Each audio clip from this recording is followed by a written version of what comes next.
Je cherche un document qui parle d'héliosismologie. Alors là, je suis sur mon memory qui s'appelle Stella. Et donc, c'est parti. Je vais regarder à l'intérieur de tous mes contenus. J'ai 260 contenus. C'est des épisodes de podcast, des vidéos de chercheurs et des documents et des articles, des documents PDF. Donc, je cherche héliosismologie. Alors, j'ai tapé héliosismologie et le moteur de recherche m'a remonté 180 résultats et m'a surtout formulé une réponse. Une réponse en me disant ce que c'est que l'héliosismologie et en me faisant référence à des contenus qui sont dessous et classés par pertinence, évidemment les plus pertinents tout en haut. Donc ça me va bien, j'ai une réponse intéressante. Maintenant, je me dis que ce qui m'intéresse, c'est d'avoir une synthèse plus simple, comme si j'étais un enfant de 10 ans. Donc c'est tout à fait possible. Je vais chercher parmi les profils de recherche. Je prends le profil enfant de 10 ans, je l'active, je reviens ici.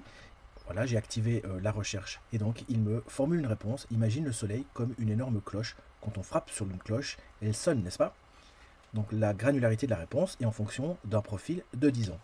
Mais en fait, je veux plus d'informations, comme si c'était un journaliste qui allait formuler cette réponse.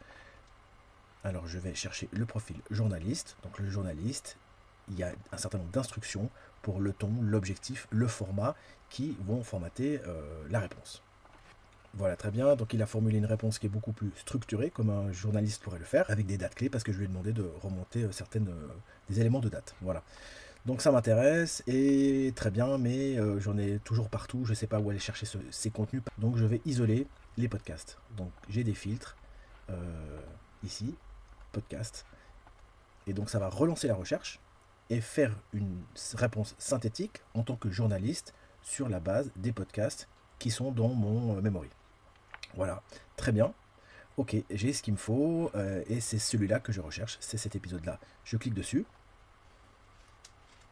Voilà, je me rends sur cet épisode-là et on a un certain nombre d'informations qui ont été remplies. Voilà, quand j'ai mis ce podcast-là, j'ai mis certaines informations. Mais le moteur Memory, là, a aussi fait un travail pour chapitrer ce podcast de 57 minutes et il a créé donc des chapitres avec des résumés de chapitres et des points clés qui sont tous ici horodatés. Donc là, ce qui est intéressant, c'est de se dire, je cherche évidemment mon sujet de héliosismologie. Là, je vois qu'à 7 minutes, ils en parlent. Je lance le podcast et je vais cliquer sur 7 minutes pour aller directement à cet endroit.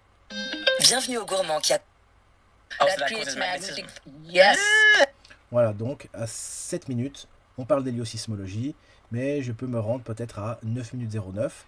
Et là, on voit qu'il s'y rend et je peux lancer l'épisode de podcast. Donc le moteur AI de Memory a généré des chapitres automatiquement, un résumé, un ensemble de mots-clés, c'est ce que je lui ai demandé, mais il a aussi généré 10 questions pédagogiques sur l'ensemble de cette heure d'épisode de podcast, ainsi que les réponses. Voilà, donc ça me permet de chercher et d'arriver directement à l'endroit de cette heure de podcast où on parle d'héliosismologie. Donc le moteur fonctionne avec un mot-clé, mais il fonctionne aussi avec une question. Voilà. Et l'intérêt, effectivement, c'est de pouvoir trouver ce qu'on recherche avec les filtres qu'on souhaite et dans le langage naturel en posant une simple question et après de retrouver notre aiguille dans notre botte de foin via le moteur de recherche, les filtres et la génération de la réponse.